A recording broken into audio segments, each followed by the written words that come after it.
श्री स्वामी समर्थ मित्रांनो, आज दत्त महाराजांची ही पुराणात असलेली कथा जो कोणी ऐकेल त्याच्या सर्व इच्छा पूर्ण होतील आणि त्यांना दत्त महाराज कशाचीही कमी पडून देणार नाहीत. ही कथा फक्त श्रवण केल्याने गरिबी कायमची दूर होऊन घरात सुख समृद्धी नांदते आणि सर्व पापे नष्ट होऊन साक्षात दत्त महाराज दर्शन देणारी अनुभूती येते. ही कथा फक्त ऐकल्याने मोक्ष प्राप्त होतो. हे दत्त महाराज जे कोणी तुमची ही पवित्र कथा ऐकतील त्यांच्या भाग्यातून वाईट शक्ती, भूतबाधा, रोग, शत्रू, गरिबी, कर्ज, रडवणारे दुःख संपूर्ण नष्ट करून त्यांना त्यांच्या आयुष्यात कधीही धनाची कमी पडून देऊ नकोस.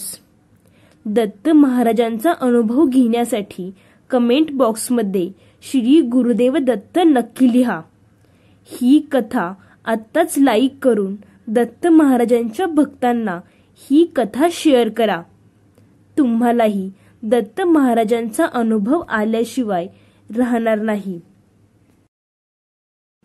तर मित्रांनो, विष्णुदत्त नावाचा एक ब्राह्मण आचार धर्माचे अत्यंत काटकोरपणे पालन करून भार्येसह राहत होता. त्याच्या घरासमोर एक पिंपळ होता आणि रोज मध्यकाळी वैश्वदेव केल्यानंतर त्या पिंपळाच्या मुळाशी भूतबळी ठेवण्याची विष्णुदत्ताची पद्धत होती. त्या झाडावर एक ब्रह्मराक्षस राहत होता आणि विष्णुदत्ताने ठेवलेला भूतबळी भक्षण करून तो संतुष्ट होत असे. एके दिवशी विष्णुदत्त ब्राह्मण भूतबळी ठेवण्यासाठी आलेला असताना तो ब्रह्मराक्षस तेथे प्रकट झाला. त्याचे विक्राळ रूप पाहून विष्णुदत्ताने दत्त महाराजांचा धावा करण्यास सुरुवात केली. विष्णुदत्त भ्याला आहे असे समजून ब्रह्मराक्षस म्हणाला, भिवू नकोस, रोज तू ठेवत असलेले अन्न खाऊन मी संतुष्ट झालो आहे. तेव्हा जे मनात असेल ते मागावे. विष्णुदत्त मनात विचार करू लागला, हा वर देण्यास सिद्ध झाला आहे, खरा पण काय मागावे? घरदार की संपत्ती? अजून मूल बाळ नाही म्हणजे संतती की अन्य काही? मनात बराच विचार करून काही नक्की न झाल्याने आत जाऊन पत्नीला सर्व वृत्त कथन केले आणि म्हणाला, काय मागावे? ती अतिशय हुशार होती. ती म्हणाली, प्राणेश्वरा, मागू नका निश्वरा, श्री दत्त भेटी करा, एशा वर मागावे. एकदा का दत्तात्रयांची भेट झाली की सर्व संपदा आपोआप मागे येतील, हेच योग्य आहे असे ठरवून विष्णुदत्त बाहेर येऊन म्हणाला की मला काही द्यायची इच्छा असेल तर दत्त भेट घडवून द्यावी. यावर तो ब्रह्मराक्षस म्हणाला की वास्तविक त्यांचे नाव सुद्धा आमचा थरकाप उडवते, पण मी कबूल केले आहे तेव्हा भेट घडवून देईल.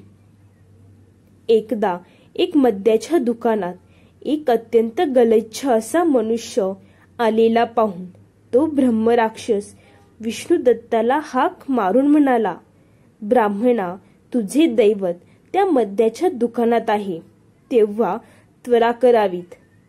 विष्णुदत्त ब्राह्मण घाईघाईने तेथे गेला खरा, पण त्या मनुष्याला पाहून त्याच्या मनात संशय उत्पन्न झाला. हे दुर्गंधी येणारे आणि मलिन अवस्थेतील दत्तात्रय कसे असतील असा विचार मनात येताच तो मनुष्य गुप्त झाला. तो गुप्त होताच मात्र विष्णुगुप्ताला पश्चाताप झाला. आता घरी जाताच पत्नीस काय म्हणेल हा विचार करीत करीत तो घरी आला. घरी परत येताच त्या ब्रह्मराक्षसाने विष्णुदत्ताची चांगली हजेरी घेतली आणि म्हणाला, माझ्यावर विश्वास ठेव.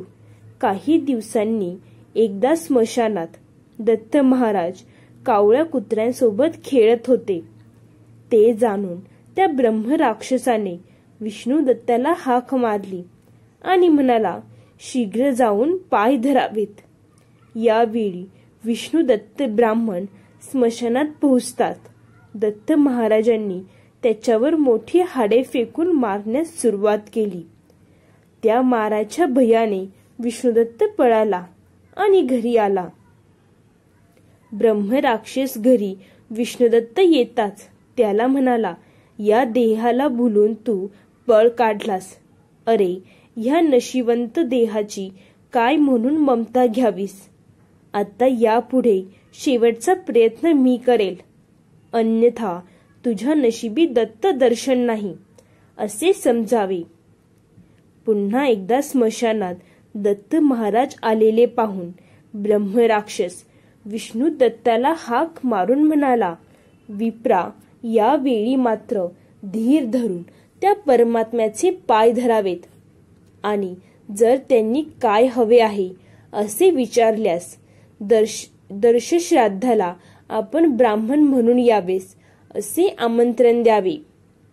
विष्णू दत्त स्मशानात जाऊन पोहोचतो ते खरोखर. तसाच एक मनुष्य बसून काही खाद्य कावळ्या कुत्र्यांना वाटून देत होता. त्वरेने विष्णू दत्ताने धाव घेतला आणि प्रतिकार व मारला न जुमानता पाय धरले. तो मनुष्य म्हणाला, अरे, माझे पाय का धरलेस? मी धर्माधीर वर्जरित आहे. विष्णुदत्त हसून म्हणाला, तू परमात्मा आहेस, तुला कसला धर्म व अधर्म. तेव्हा दत्त महाराज हसले आणि त्यांनी आपले स्वरूप दाखवले. तात्काळ तेथे स्मशानभूमी ऐवजी योगभूमी दिसू लागली. कुत्रे वेदरूपात प्रकट झाली आणि ते कावळे म्हणजे सर्व शास्त्रे होती. दत्त महाराजांनी विचारताच विष्णुदत्त ब्राह्मणाने त्यांना श्राद्धाचे निमंत्रण दिले. मात्र दत्त महाराजांनी एक अट घातली, जर पंथी योग्य ब्राह्मण असतील तरच मी भोजन करेल. यावर असे ब्राह्मण येतील असे म्हणून विष्णुदत्त घरी आला. झालेला सर्व प्रकार त्याने ब्रह्मराक्षस आणि आपल्या पत्नीस सांगितला. ती अत्यंत आनंदित होऊन स्वयंपाकास लागली. ब्रह्मराक्षस म्हणाला, तुझा कार्यभाग जरी झाला असला तरी माझे अगत्याने स्मरण ठेव. मध्यान्काळी दत्त महाराज आली. त्यांचे स्वरूप पाहून विष्णुदत्ताचे भान हरवून गेले. त्यांची अवस्था पाहून पत्नी पुढे झाली आणि तिने त्यांना आसन दिले. दत्त महाराज म्हणाले, दर्शश्राद्ध आहे तेव्हा 3 ब्राह्मण पाहिजेत. विष्णुदत्त लगेच बाहेर येऊन त्या ब्रह्मराक्षसाला विचारू लागला, आता कोणाला बोलवावे. यावर ब्रह्मराक्षस उत्तरला, अरे ब्राह्मणा, अग्नी आणि आदित्य हे दोघे यासाठी योग्य आहेत. तेव्हा विष्णुदत्ताच्या पत्नीने दोघांना आमंत्रण केले. हे अग्निदेवा, अत्रिसूत वाट पाहत आहेत, तेव्हा भोजनास त्वरित यावे. त्याचबरोबर बाहेर येऊन सूर्याला वंदन करून ती म्हणाली, हे कश्यप नंदना, दत्तात्रय वाट पाहत आहे, तेव्हा भोजनास यावे. सत्वर दोघेही देव ब्राह्मण वेशात आले आणि पंक्तीस बसले. तिघा देवांना आग्रहाने वाढायला योग विष्णुदत्ताच्या प्रारब्धात होता. धन्य तो विष्णुदत्त आणि त्याची पत्नी.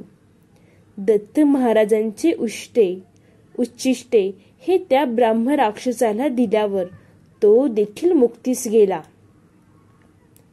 तर मित्रांनो, तुम्हाला ही कथा कशी वाटली हे कमेंटमध्ये नक्की सांगा. तुम्हाला जर ही कथा आवडली असेल तर व्हिडिओला लाईक करून चॅनेलला सबस्क्राईब करून कमेंटमध्ये श्री स्वामी समर्थ लिहायला विसरू नका.